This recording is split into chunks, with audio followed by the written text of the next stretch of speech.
بسم اللہ والصلاۃ والسلام علی رسول اللہ اما بعد۔ سورہ فاتحہ کا ہم آغاز کرنے لگے ہیں۔ اعوذ باللہ من الشیطان الرجیم، بسم اللہ الرحمن الرحیم۔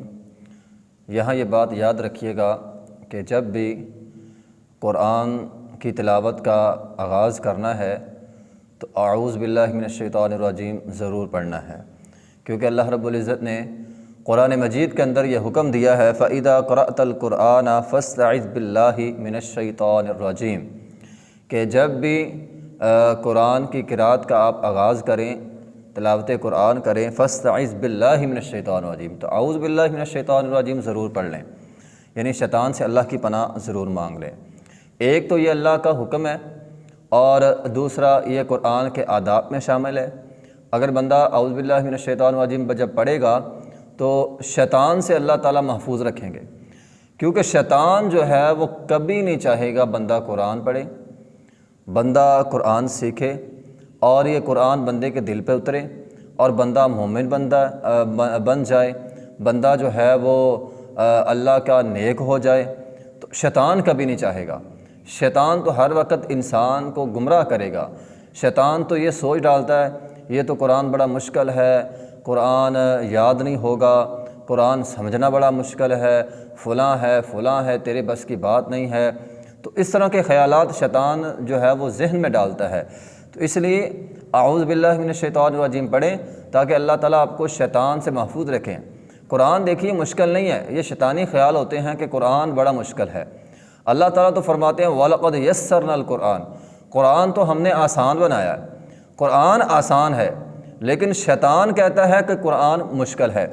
اس لیے آپ جب بھی تلاوت قرآن کا آغاز کریں تو اعوذ باللہ من الشیطان الرجیم ضرور پڑھیں، اور ساتھ بسم اللہ الرحمن الرحیم بھی ضرور پڑھیں، کیونکہ جب بھی نبی علیہ الصلوۃ والسلام کسی اچھے کام کا آغاز کرتے تھے تو آپ بسم اللہ الرحمن الرحیم پڑھیں۔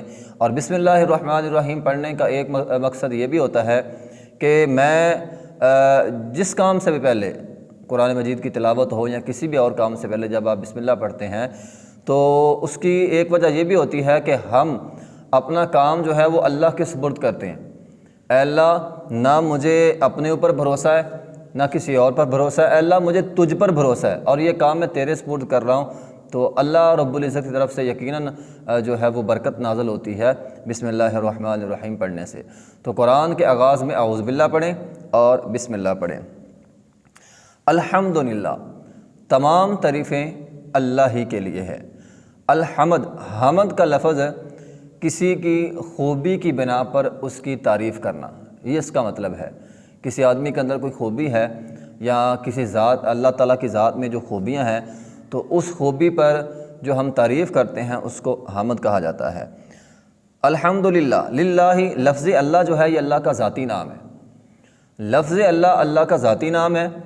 اس کے علاوہ اللہ کے جتنے بھی نام ہیں، الرحمن ہے، رحیم ہے، مالک القدوس ہے، جبار ہے، قہار ہے، غفار ہے، ذوالجلال والاکرام، دیگر جتنے بھی نام ہیں وہ سارے اللہ کے صفاتی نام ہیں۔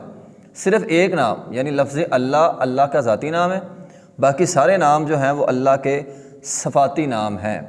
تو الحمدللہ، تمام تعریفیں اللہ ہی کے لیے۔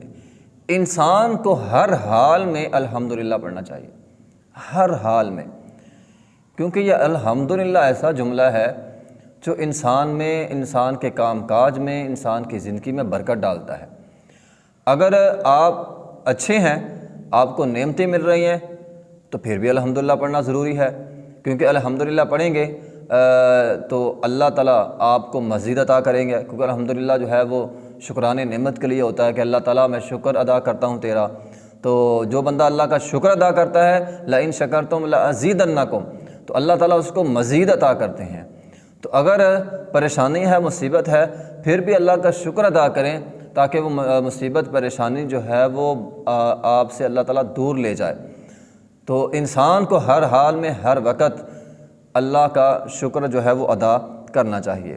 صرف انسان ہی نہیں بلکہ کائنات کے اندر جتنی بھی چیزیں ہیں، جتنے بھی جاندار ہیں، وہ تمام کے تمام اللہ کی حمد بیان کرتے ہیں۔ وَإِن مِّن شَيْءٍ إِلَّا يُسَبِّحُ بِحَمْدِهِ، اللہ تعالیٰ فرماتے ہیں جو کچھ بھی ہے. اسی طرح ایک اور مقام پہ وَلَهُ الْحَمْدُ فِي السَّمَاوَاتِ وَالْأَرْضِ، آسمان اور زمین کے درمیان جو کچھ بھی ہے ہر چیز اللہ کی حمد بیان کرتی ہے، ہر چیز اللہ کی حمد بیان کرتی ہے. تو صرف یہ انسان ہی نہیں بلکہ ہر چیز اللہ کی حمد بیان کرتی ہے. تو اللہ کی حمد بیان کرنا یہ بہت عظیم کام ہے. اسی طرح الحمدللہ کا لفظ یہ اور بہت سی جگہوں پہ اسی لیے بولا گیا ہے. مثال کے طور پر نبی علیہ الصلوۃ والسلام جب خطبے کا آغاز کرتے تھے آپ الحمد سے کرتے تھے. اسی طرح یہ اتنا الحمدللہ کا لفظ اتنا معتبر لفظ ہے کہ اللہ تعالیٰ نے اس سے قرآن کا آغاز بھی کیا ہے. اس سے بڑی اور کیا فضیلت ہو سکتی ہے اس جملے کی کہ اللہ نے قرآن کا آغاز الحمدللہ سے کیا ہے. اسی طرح جب نبی علیہ الصلوۃ والسلام کھانا کھا لیتے آپ الحمدللہ پڑھتے، چھینک آتی آپ الحمدللہ پڑھتے. اسی طرح جب انسان نیند سے بیدار ہوتا ہے تو الحمدللہ الذی احیانا بعد ما اماتنا والیہ النشور، تو وہاں بھی الحمدللہ ہے. انسان الحمدللہ پڑھتا ہے کہ اے اللہ تو نے دوبارہ مجھے ایک نئی زندگی جو ہے وہ دی ہے. اسی طرح دنیا میں تو الحمدللہ ہے ہی ہے، مرنے کے بعد دنیا کے بعد جو حالات انسان کے جاری ہوں گے وہاں بھی انسان الحمدللہ ہی پڑھے گا. مثال کے طور پر جب قبروں سے نکالا جائے گا تو لوگ الحمدللہ پڑھیں گے. یوم یدعوکم فتستجیبون بحمدہ، جب اللہ تعالیٰ قبروں سے نکالیں گے آواز دیں گے تو جو بھی قبر سے نکلے گا الحمدللہ پڑھے گا. یسبح فتستجیبون بحمدہ، تو اللہ کو جواب وہ الحمد کے ساتھ جو ہیں وہ دیں گے. اسی طرح جنت میں داخل ہونے کے بعد لوگ الحمدللہ پڑھیں گے. وقالوا الحمدللہ الذی ہدانا لہذا وما کنا لنہتدی لولا ان ہدانا اللہ، تو لوگ وہاں بھی الحمدللہ پڑھیں گے. اسی طرح جنت میں جب بھی کبھی گفتگو آپس میں ہوگی تو گفتگو کا آخری جملہ الحمدللہ ہوگا. وآخر دعواہم ان الحمدللہ رب العالمین، تو لوگ آخر میں الحمدللہ پڑھیں گے. تو یہ ساری باتیں کرنے کا مقصد یہ ہے کہ الحمدللہ ہر حال میں ہر وقت انسان کو پڑھتے رہنا چاہیے.